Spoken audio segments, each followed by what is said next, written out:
Napa, where students were disappeared almost a year ago. And throughout the time we were there, it was very clear that this despojo, just being displaced. Displacement is basically the policy of the drug war that go going along with neoliberalism and the reforms, all of the reforms that Mexico has undergone. Just also recently came out that Hillary Clinton and the State Department pushed really hard for them to amend the Constitution so they could be able to better sell off their natural resources more easily. And it's very clear that the militarization goes along with these economic exploitation, and it's really not anything new. It's just the drug war is just the latest incarnation of U.S. imperialism, U.S. intervention in Latin America by force and by violence. One thing that was also very clear, that from the Washington point of view, it's very difficult to attack it because of this Colombia is a success. And I think something that we're seeing, I'm not an expert on Colombia, or know it very well as I know Central America and Mexico. But one thing that you can see is that, for example, because of that success and the U.S.'s strong relationship with the Colombian military, Colombia was the number one client, has been the number one client of the School of the Americas for a long time, and also just sometimes 80% of the students, although only 1 out of 15 Latin American soldiers or police officers are now trained at the School of the Americas. They're trained through other various different programs in country or in other institutions throughout the U.S. There's so many of them. It's difficult to really even just list them off. But what we're also seeing is that a lot of the Colombian military, at least, is now training the militaries and the security forces of other countries, in particular Mexico and Honduras, but also the other countries of the so-called Northern Triangle of Central America, being Guatemala, El Salvador, and Honduras. After the coup d'etat in Honduras, which I'm sure Alex is going to talk about in more detail, there is just been chaos in Honduras, and the regime there is definitely the very first international agreement that they signed was a security agreement with Alvaro Uribe of Colombia, and so the U.S. is definitely using Colombia as in a sense a proxy trading force throughout, and you expect to see a lot of the same patterns. And obviously, Colombia is still very dangerous for many communities that continue to resist militarization. But it's I guess there's a different stage. Whereas right now, the disappearances and murders, human rights violations, and other human rights violations are just really extraordinary in Mesoamerica. As Peter mentioned, I'm originally from El Salvador, and my family came here during the war there, and I think you can see also repetition.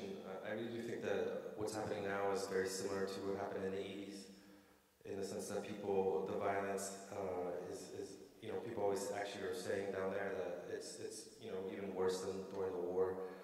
For those countries, it's definitely the worst it's ever been for Honduras. It's been murder capital of the world since the coup, and it's. I think it's really important to point out that it was also mentioned in the last panel that this is really geopolitical, and it doesn't really matter what happens to people who living in those countries, and it's really not about controlling. It's not really about stopping drugs. It's more about just managing the drug trafficking. I think there's plenty of evidence that's already been exposed in the last panel about that, about U.S. involvement. They're more of a manager, and I think it also is proven by the fact that I would say Honduras and also what everybody was saying to us in Mexico, human rights organizations all across the board, is that we're talking about narco-estados or narco states where it's not necessarily that one cartel has control over the federal government and the president or this or that, but that it really changes on a local level. But it's pretty much across the board where whether it's security forces or whether it's the mayor or whether it's the local police versus the federal police in that area, they all are involved with one drug cartel or another, and favor one or the other, and by proxy also are involved in these wars, in these local struggles where people end up being killed, disappeared. There's really just so many examples in Mexico besides Ayotzinapa, but Ayotzinapa just being something that kind of opened up the eyes to the international community of the situation. It's not an anomaly. It's more of a big example, given that there's 43 students disappeared at once, also 6 people killed, and also 1 person left who's still in a coma. Being in Mexico was definitely very depressing, to be honest, just to see feel the scope of the militarization, to see feel the scope of the issue, and also the situation of migrants through Mexico, which is another humanitarian crisis in and of itself. There are approximately, it's very unknown, but 200 to 300,000 people from Central America pass through Mexico. Some estimates that 80% of women are raped. And just to be clear, many of these immigrants are actually not Mexican, they are Central American, is that correct? Yeah, the majority of these immigrants are Central American. There's other countries as well, South America.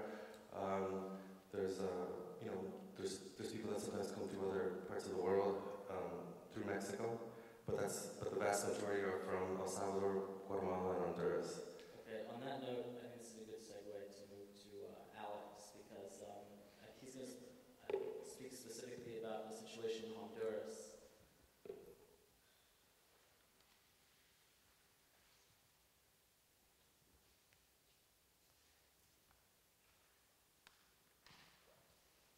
Hello, everybody. So first of all, big thank you to Peter for having the chutzpah and finding the time and energy to organize this great event.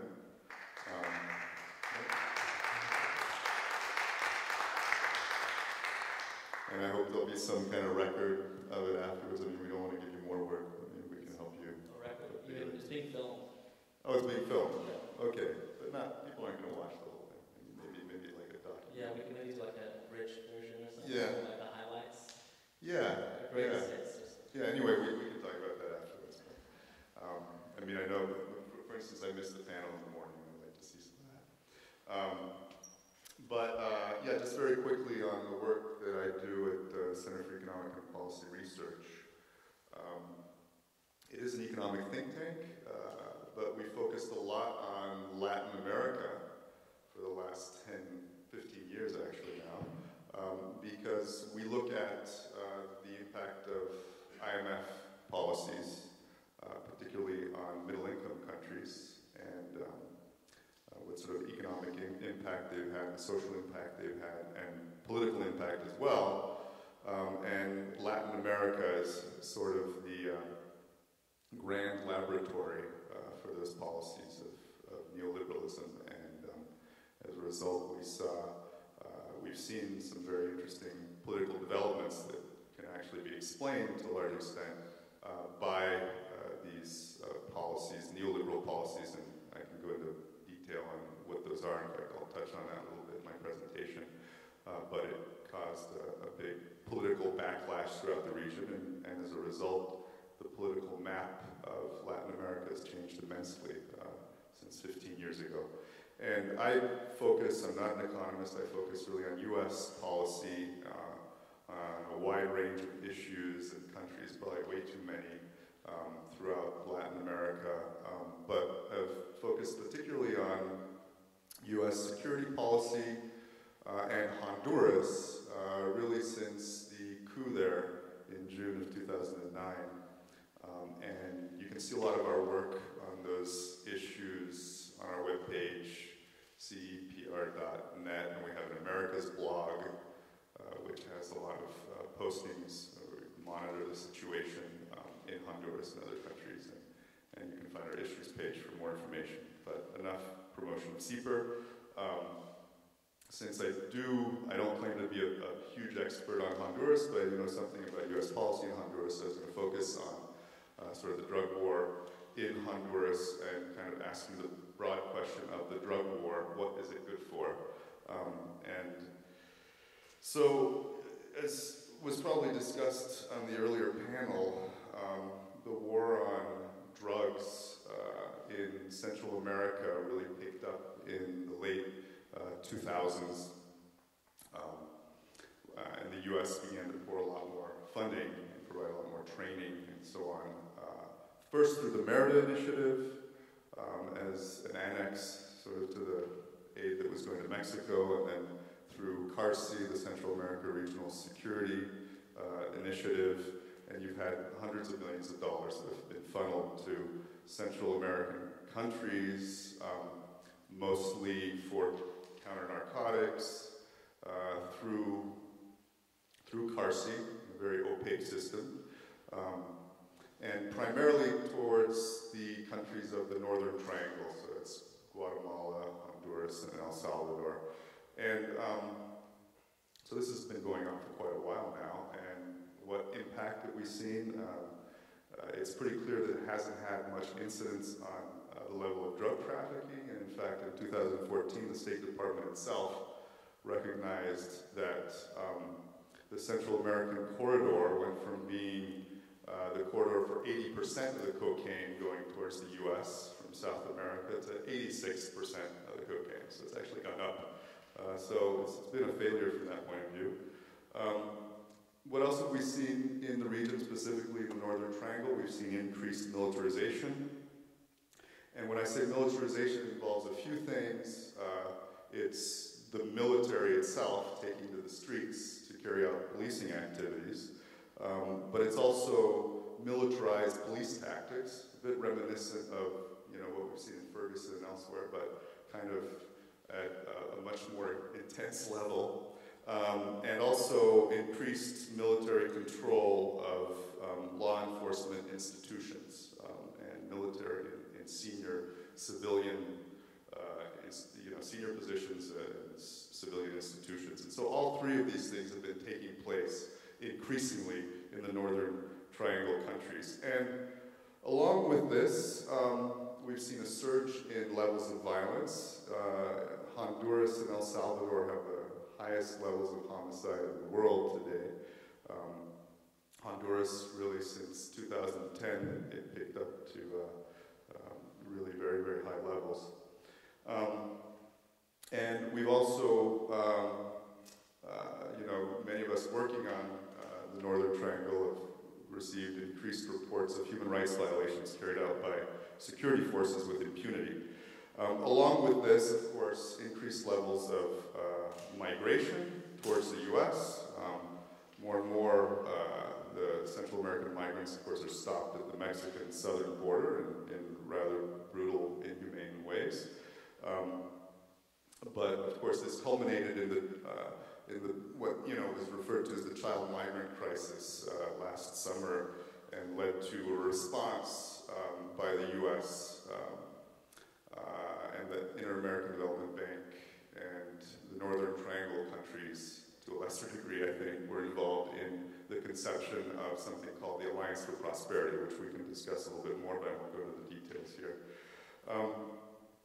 But certainly these high levels of migration, as we saw during the so-called child migrant crisis of last summer, were a product of economic misery and also the appalling levels of violence in poor communities. But I wanted to focus on the case of Honduras, where it's really received the majority of U.S. security assistance in the Northern Triangle.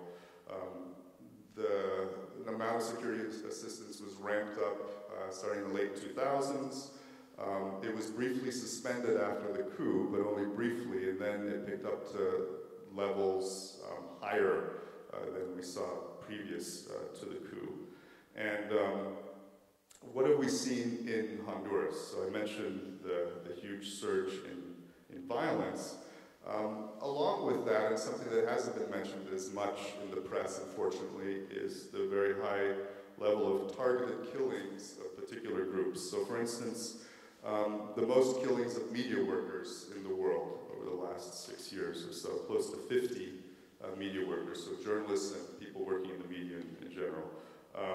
A huge amount of people working in the justice sector, lawyers and prosecutors and so on, close to 80. Then campesinos and land rights advocates, easily between 120 and 130, probably quite a bit more than that. And also political party activists from opposition parties like the Libre Party prior to the elections of 2013. At the same time, again, this phenomenon of militarization, and probably more intense in Honduras than in the other countries, where starting in 2010, the military took to the streets to police communities, primarily poor communities. And then the Honduran government took a series of measures to create new forces, among them the military police force, which is actually under military control completely, and supposedly gets a little bit of human rights training, but you know, fundamentally they are military troops that make up these new military police forces. And then you have other sort of, oh well, okay, well then I'm going to jump ahead enormously because I was going to talk about I was going to talk about a very vivid example of what's wrong with the drug war. Maybe we can talk about it in the Q&A, but the Awas massacre. Should we come back to that and go to the other two panelists? Yeah, we can do that. I'll just sort of skip ahead to some of my sort of, you know, analysis of, you know, what the drug war is good for. And I think, you know, it's really important to see kind of the larger context. What we've seen is that the militarization has been accompanied by the involvement of state security forces in essentially that they are intervening to protect transnational interests. And we've seen that throughout the Northern Triangle, but, you know, very specifically in Honduras.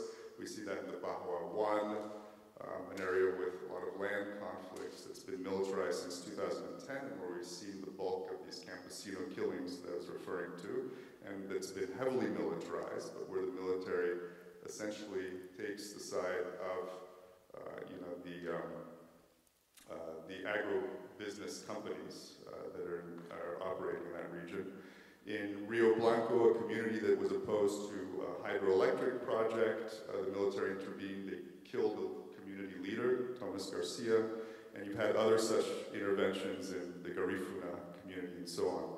So I think, essentially, you have to look at the larger context of what the drug war is doing, and it is essentially buttressing military and militarized police forces that have been helpful for protecting the interests of local elites and transnational investors. And so that's the larger context that I think that's really critical here.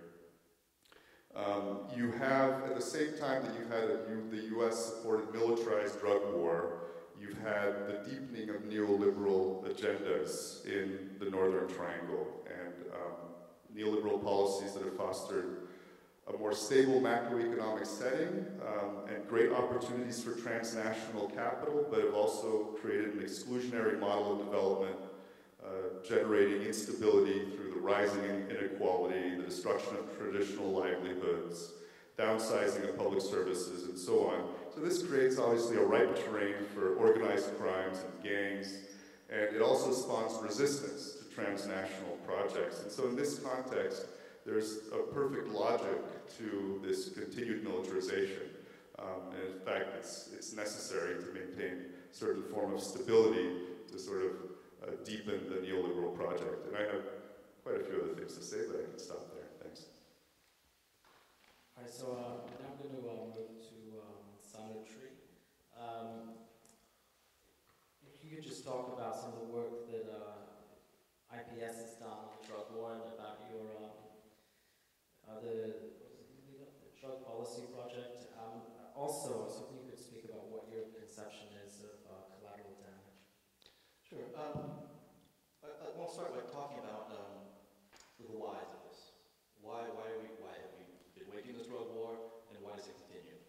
In my lifetime, we spent more than $1 trillion, probably $1.5 trillion by now, fighting this war on drugs. Drugs are winning, and yet this continues. Why does it continue? Part of this is Washington politics. It's very knee-jerk, simple solutions, right? You know, if drugs are bad, why not have a war on drugs? Are you in favor of drugs? But when politicians implement these things, and they give it over to law enforcement and the military, they tend to follow very basic orders, and their reward mechanisms are making sure that they get promoted and their budgets are being approved year after year. It's a numbers game, right? And so when you throw all this militarized and policing resources at this problem, if that's your main objective, that's your main instrument of policy, then you're typically going to be capturing a lot of low-hanging fruit. That's what you're going to go after because it's easy to make your numbers that way, and it's job security. Well, when you keep doing this year after year, decade after decade, the kinds of people we typically capture when we keep throwing law enforcement at this problem are the people who are dumb enough to get caught. No offense if anyone's ever been busted for anything, right? But the slang on the street is the dealer who uses loses, right? You get sloppy, you get careless, you get apprehended. Conversely, the people we tend to miss year after year, decade after decade, are the people who are the most innovative, the most adaptable, the most cunning, the most intelligent. So we've been thinning out the herd with our drug war. We've had a policy of, an indirect policy of artificial selection. We've been selectively breeding for super traffickers. Right? We reward the most efficient operations, and not only do we reward them, but they actually thrive because we've done two things to help them. Number one, we've limited competition for them. We've picked off the low-hanging fruit, the inefficient competitors, and opened up that market space for the super traffickers. And number two, we've tried to restrict the supply of drugs available on the street. Well, the demand remains the same, thereby driving up their prices and profits. Right? And so that's the problem with going after the little fish. You end up with this Darwinian evolution of the drug trade. And so now we have highly evolved drug trafficking organizations. And so some people say, don't go after the small fish, then go after the big fish. Break up the cartels, that'll be the trick. Let's get the kingpins. We've been doing that as well. We broke up the Medellin cartel, the Cali cartels, the two dreaded gigantic cocaine cartels that once ruled the cocaine economy, and more drugs than ever are coming out of Colombia. So what happened? Well, we took out the two big monopolies, basically. Right? We've democratized this incredibly valuable economic space and allowed different operators now to move in on that turf to the point where we can't even count the number of smaller operations that have taken over in Colombia, much less try to infiltrate and disrupt them. So that's the problem with going after big fish. You're democratizing the economy. The problem with going after the big fish and little fish is that it doesn't take into consideration why people continue to do these things year after year, decade after decade. And that has everything to do with the economics of drug prohibition. Right? That's the real kicker. We're taking minimally processed agricultural commodities, things like cocaine, heroin, marijuana, that are very, very simple to produce. They ought to cost pennies to produce. And we're making it risky for these traffickers, who are then able to gain the risk premium to charge tremendous profits. Right? So that as we escalate tougher prison sentences, more law enforcement resources, we make it more risky for these individual traffickers. They get to charge more money to the next person on the smuggling chain. Right? That's the risk premium. So we're amplifying the motivational feedback loop of the very people we're trying to stop. The drug war creates an unintended or indirect price subsidy. It's a price support for drug traffickers. That's the failure of prohibition. That's the catch-22. The more you wage, the more valuable the drugs will become. The more valuable they become, the more people get sucked into this economy. Lather, rinse, repeat. Right? We've been doing that for decades now. So why does this continue politically?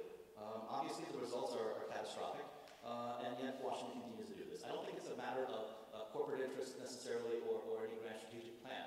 I think it has to do. It's much more benign. I think ignorance, cowardice, and opportunism that keep this thing running in Washington. That is to say that they look for politicians are interested in knee-jerk, simple solutions that are easy to convey to the electorate. Whether they work or not is secondary.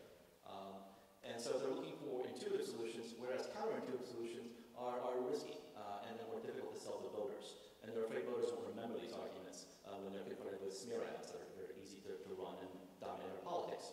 So when they hear things like, oh, Mexico's on fire, Colombia's on fire, Central America's on fire, we gotta send aid. And look at that aid is militarized policing aid, right?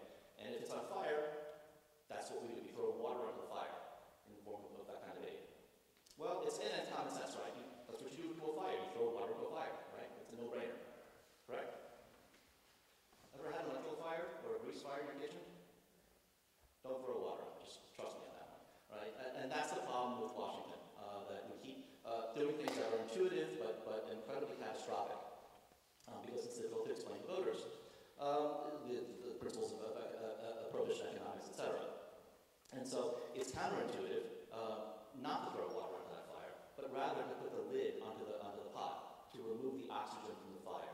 Right? The oxygen in this case is being supplied by drug prohibition, the economics of prohibition.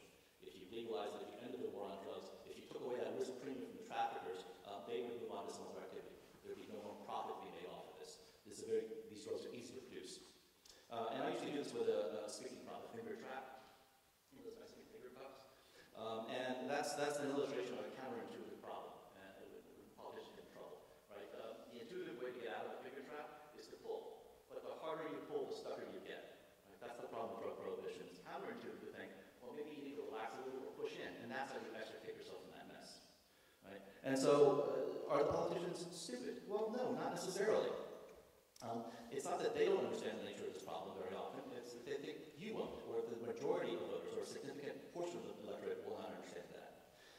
And I think it's so banal that parts of The Simpsons, I think, they capture this very well in an early episode of The Simpsons, where young Bart runs for class president, and Bart begins his campaign by a negative attack speech against his opponent. And he says, "My opponent says there are no easy answers. Well, I say he's not looking hard enough." That's the problem with Congress. That's the problem with Washington. That's why Fox News does so well. They sell easy answers. And if you think I'm exaggerating, let me tell you, sit down. I'm going to have the classiest, biggest answers. This is going to be so grand. They're going to be huge answers. They'll be so simple. And yet this guy is crushing the Republican Party, right? Don't underestimate the appeal of simple-minded answers to not, if not the majority, but at least a significant portion of the electorate. That's enough to get the attention of politicians. And so, finally, this is co-sponsored by, or sponsored by a group involved in ethics. And I want to talk about the ethics of the war on drugs. Because I used to be a military Black historian. And in World War II, the demand was for unconditional surrender of gas powers, right? Unconditional surrender means we're not going to tell you what the terms are. You're simply going to capitulate and obey our will. And if you don't tell people what they have to do in order to stop you from beating them up, from bombing them, from nuking them, from destroying city after city, it's unethical. And so at the end of the game, at the end of most wars, they don't end in the battlefield, they end in the negotiating table. And there'll be a piece of paper that has the terms of surrender, terms of peace, that are acceptable to all sides or no sides, and most people will generally abide by them. It's the same thing with the drug war. Someday we will have a rational drug control policy. And some drugs will be legal, others will be prohibited, but perhaps not criminalized, etc. We'll have harm reduction, we'll have treatment, etc. Why is it we can't figure out what those words are going to be on that piece of paper, those peace terms, right? And that is the key. That's what I want you to think about, because if your elected officials aren't helping us get to this point where we finally have those terms of peace, that treaty, we can finally say, okay, we can pretty much live by this. They're not part of the solution, they're part of the problem. They're preventing you from finding out. No, it should not be a secret what those words will be someday. We need to find them sooner rather than later. And all of this that's going on now is keeping us from ever finding those terms. This is a great segue onto Michael Collins from our Drug Policy Alliance. Before you start speaking, I'd just like to read a quote that I found on DPA's website, which ties up a lot with what Asana was saying. Political leaders and public figures should have the courage to articulate publicly what many of them acknowledge privately, that the evidence demonstrates that repressive strategies will not solve the drug problem, and that the war on drugs has not and cannot be won.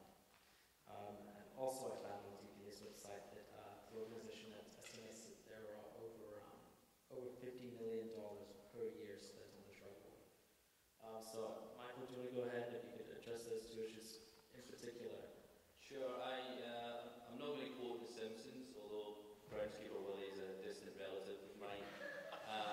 But I want to talk about, why, the drug war, specifically in Latin America, continues to be funded by Congress, and why there's a business as usual approach to U.S. foreign policy in Latin America. And part of this is, for members of Congress, there's just a big disconnect in terms of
the guy who was ejected in the coup was a friend of a so-called friend of Hugo Chavez, and therefore Republicans and people like Marco Rubio and also Democrats like Menendez saw fit to support the coup and support the government that's took its place. And so there's just a disconnect there in terms of the fact that we are advancing on our domestic policy in terms of ending the drug war, but as far as foreign policy is concerned, there's just a little bit missing there. The other thing I would say that makes Latin America very complicated from a congressional standpoint is what I would say is the kind of deliberate conflation between the drug war and the immigration issue.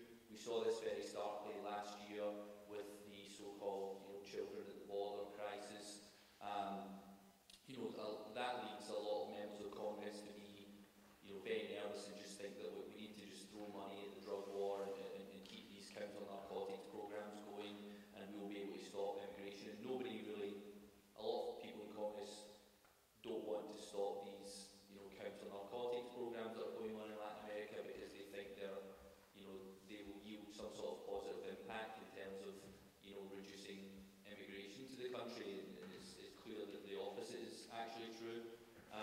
The other problem is a little bit more esoteric, but the Congress doesn't, I'm going to say something that might surprise people, Congress doesn't get a lot done, and so when it comes to the spending bills that fund the drug war, one of the spending bills that doesn't reach the House floor and therefore is not voted on and is not amended in a proper fashion is the State Department funding bill. And so State Department, within it has within the State Department budget there's a lot of counter-narcotics funding, and so there aren't opportunities for us to influence that. And then the last thing, I think that when you look at what's going on domestically around the drug war, there's a big constituency pushing for change, on marijuana legalization. There's kind of libertarians and there's liberals and Democrats and Republicans joining hands, and on sentencing reform, as I mentioned, there's a big constituency there pushing for that. The other thing is, with a lot of these issues, it's the states that are driving the change. Colorado and Washington legalizing marijuana was a game changer, and that pushes Congress to take action. The changes that are going on in states like Texas and Alabama with respect to sentencing then leads politicians at the federal level to make changes. That dynamic doesn't really exist when it comes to US foreign policy. We're kind of lacking a constituency. But I mean, there is a lot of good work going on that some of these guys in the panel are involved in, sending letters to Secretary Kerry on things like Honduras. I think a letter went out a couple of weeks ago. I know that Arturo was very involved with the Us Highland 2 movement, which was calling for a kind of grassroots domestic movement in the US, calling for an end to the REDA initiative funding. So there is a lot going on, and as I say, Congress is slow to act, but we're optimistic that a lot of this change that's going on domestically with the drug war will ultimately have an impact on foreign policy. Could you and Sandro briefly talk about the idea of replacing the criminalization model with one of public health? Well, I think that's basically a no-brainer in the sense that if you believe that addiction and abuse are health issues, then what other health issues do we employ police, prosecutors, and prisons as the primary means of making people better? To me, that's a bit like curing clinical depression with a baseball bat. Smile, I'm going to beat you again.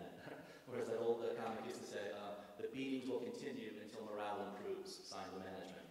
Right? That's not how you get to a healthy society. And so I think the limits of incarceration we've already reached, and that's reached a tipping point.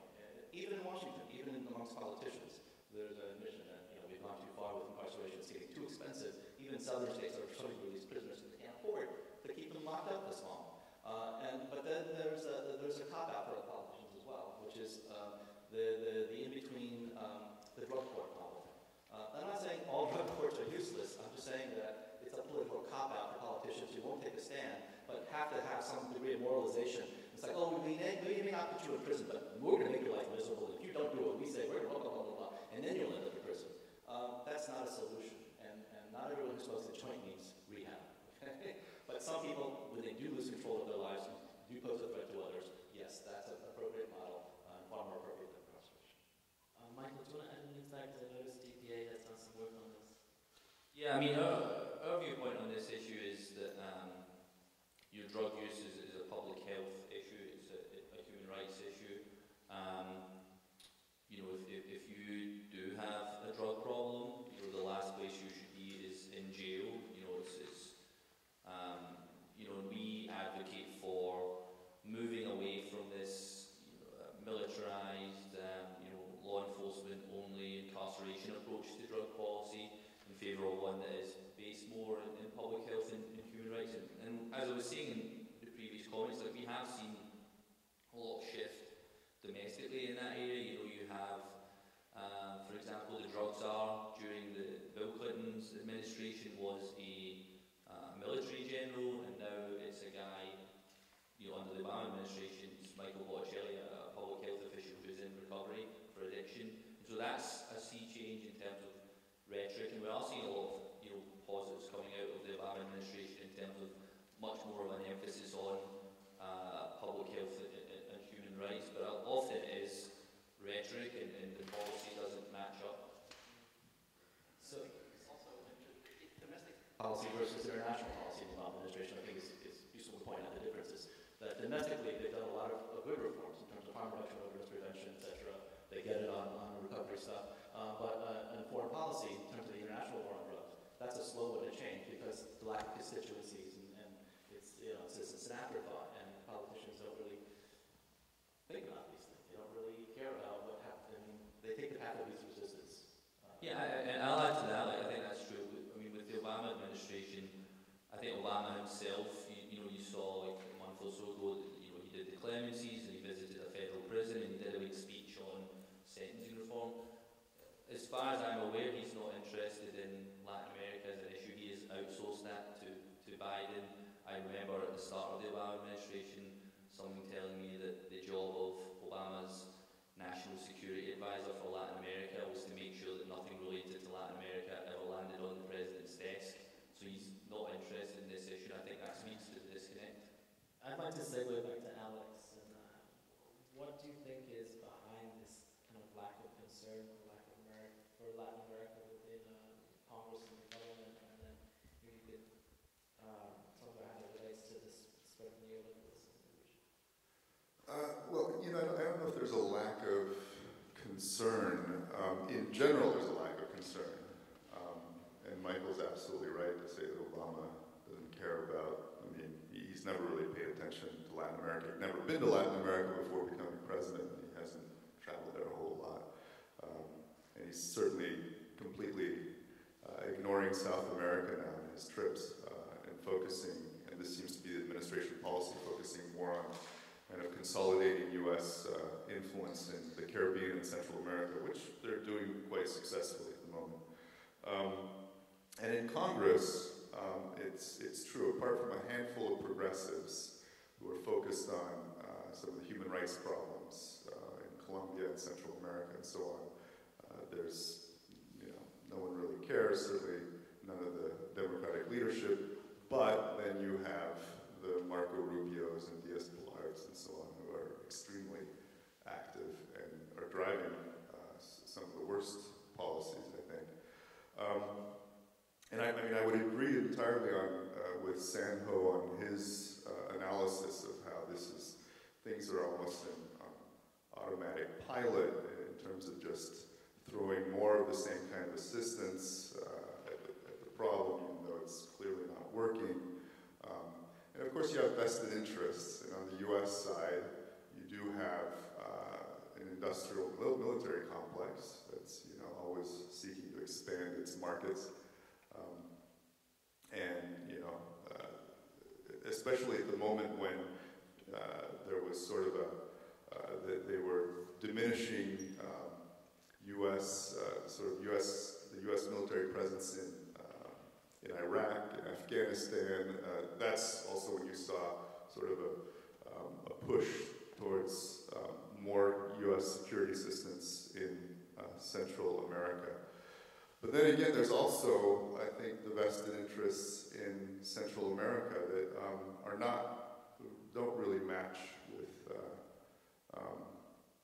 kind of the view that we typically have of how the security assistance should be used. And again, in my brief analysis that I made just now, in terms of, how is the drug war effective in any way? Well, we see that it's effective in terms of protecting transnational interests. And I'm not claiming that there's a vast conspiracy to do this, but you see a pattern.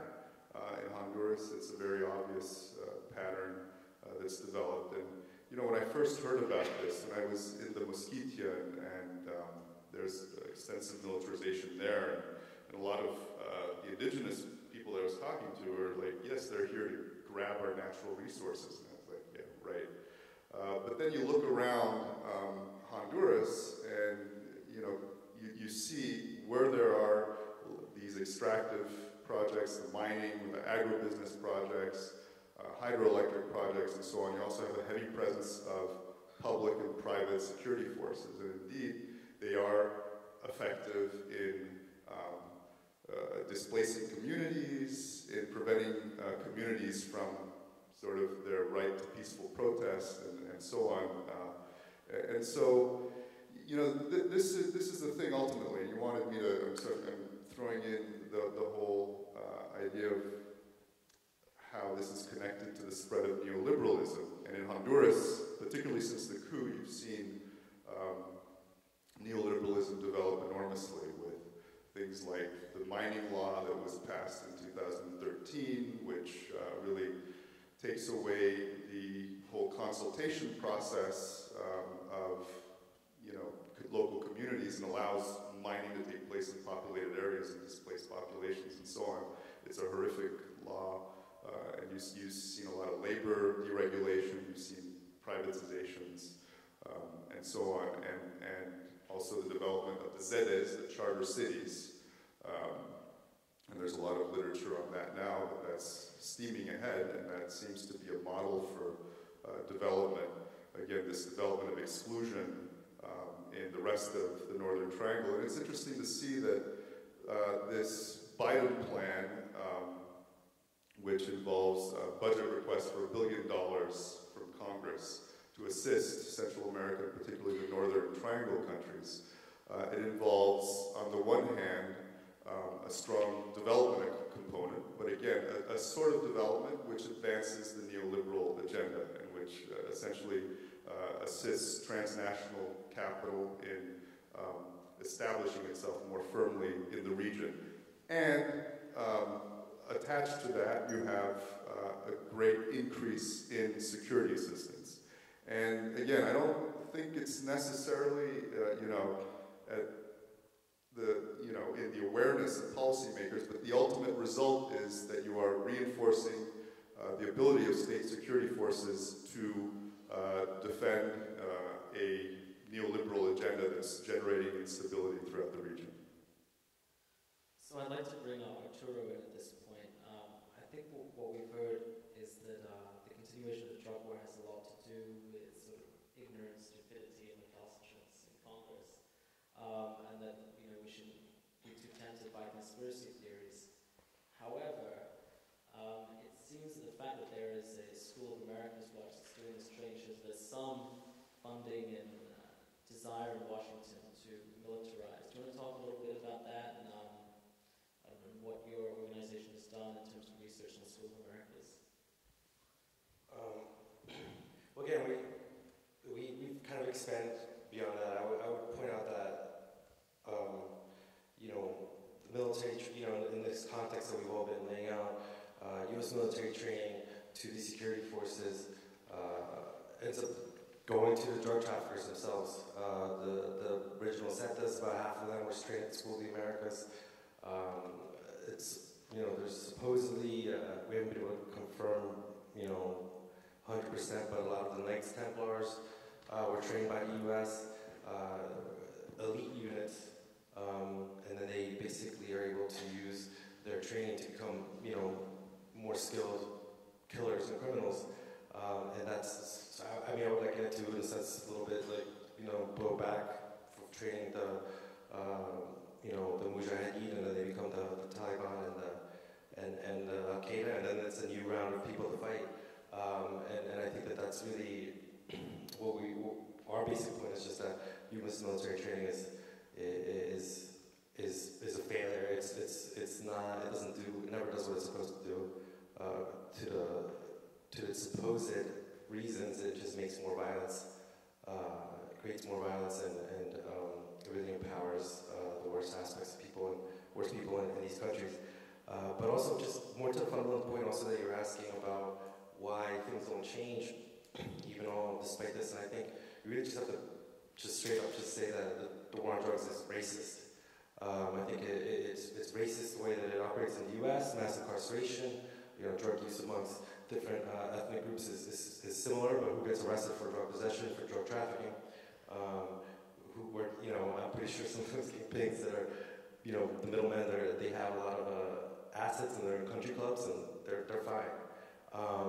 And I think even there's obviously a lot of different ways to talk about the drug war and what's real in Latin America and in other countries, of what its supposed purpose are, what it actually does. Is it a failure? Is it actually a success? Because it's not really what it's supposed to be. But when you say that it's supposed to be to stop drugs coming into the U.S., so you're saying that 100,000 people killed in Mexico, or it's even more than that if you count the migrants, 30,000+ disappeared, 300,000 people turned displaced. The disaster that is El Salvador, Guatemala, and Honduras. It's just very racist to think that that's worth it, to think that that's just acceptable. And I know there's now the debate whether that's collateral damage or not, but that's acceptable. And I think that's just, we have to, rather than get really bogged down in whether conditions on this program or that, we just really just say, we really just try to stick to end the drug war. End all funding, cut off all U.S. military training. We know that's not going to happen anytime soon, but it's really just to try to push it towards have this paradigm shift of having something else. And going back to the child migrant crisis, quote unquote, I think, for example, another way that we can move towards something better is connecting this to migration, forced migration.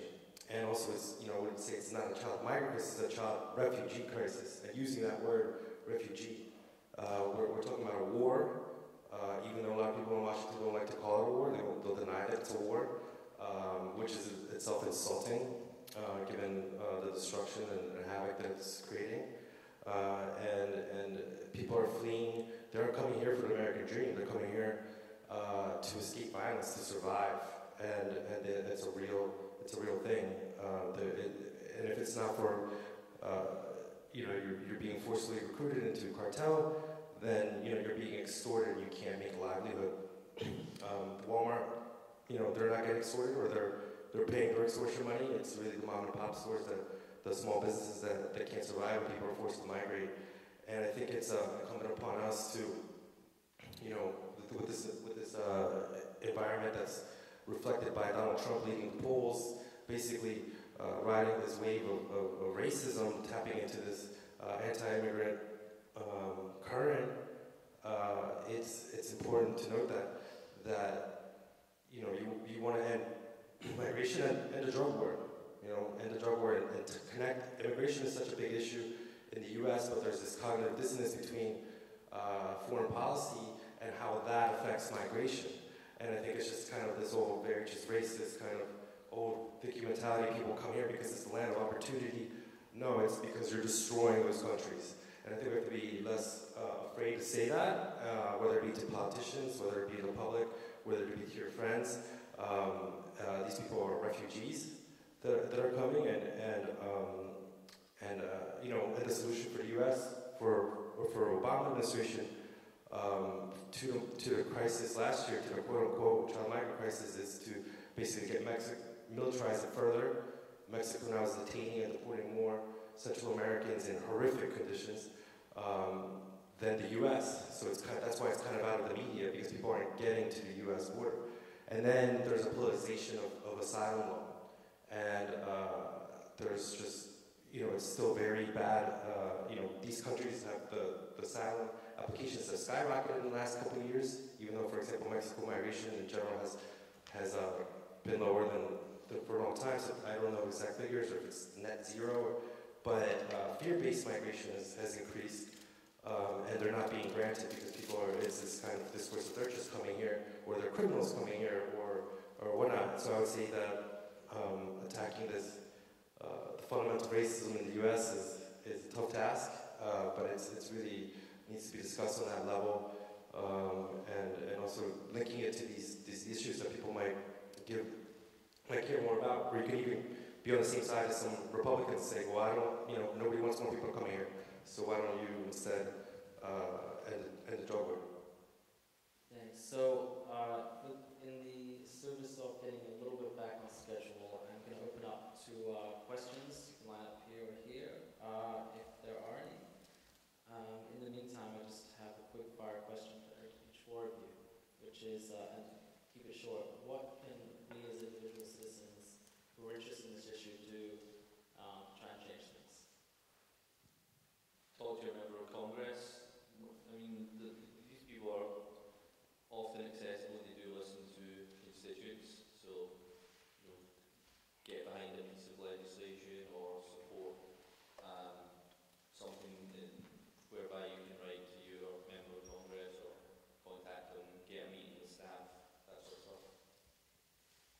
Basically what he said. No, Michael, I think he's right, because it's unglamorous, it's boring, it's mundane, but talking to your representatives is important. If they don't hear from you, who else are they going to hear from? They're going to hear from the vested interests. And they think there's no upside to opposing this stuff. There's no downsides. So until you make your voice heard, history is made by those who show up. If you sit at home and just email petitions around the same old group of people, it tends not to change things very much. Do you guys want to add anything to that? Yeah, well, I echo that, obviously. I just wanted to mention that, there are some good things going on in Congress. In fact, in the last fiscal year, 2016, appropriations bill, which hasn't been passed, the Senate Committee for Appropriations has put 75% of all assistance to the Northern Triangle countries.